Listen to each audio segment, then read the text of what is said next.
believe it's time for this now, because I have a nephew who's in this position. High schoolers are starting to look at college that they want to, attend next fall. It's time to think about it, start applying financial aid. Psychologist Dr. Wes Crenshaw is here to talk about teens and parents. These are some tough decisions to make because there's a lot of money at stake. There is. Their future success. How do you decide that somebody's really ready to go off to college versus staying home, going to community college? How do you know? Well, I have what I call the 3 M's to help people kind of decide: maturity, money, and match. And at the top of that list is maturity, because you can't really assess whether your kid is ready to go to college or not by whether they put the dishes away and clean their room. You really have to assess that based on how they make decisions in high school. Do they prioritize their studies, or do you have to chase them around to make sure they do everything? And how did they handle substance abuse? That's always kind of an important one, because it'll predict how they do in college. And you really have to be on top of that one.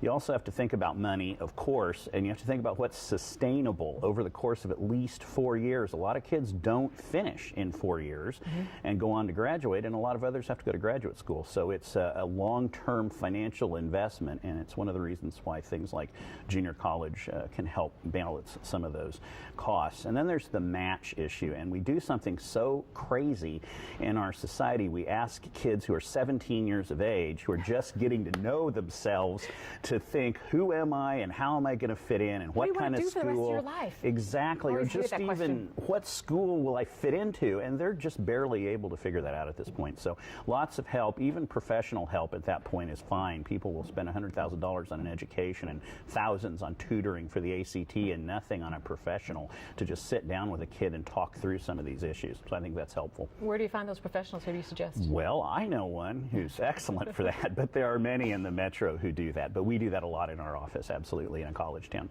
What's that title called? What are you looking for? Well, any therapist, social worker, clinical psychologist, anyone who really works with a young adult crowd, works with college students and high school students, ought to know a lot about how to guide them into a career.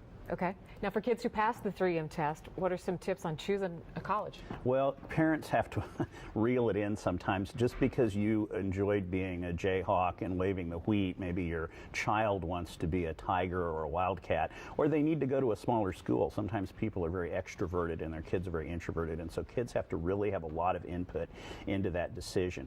And one of the mistakes families make is to chase the money. You go to an out-of-state school with a big scholarship, and then you find out your GPA has to be up to this high standard, and you drop way into the basement, which is 3.2, and then lose the scholarship and end up paying for the rest.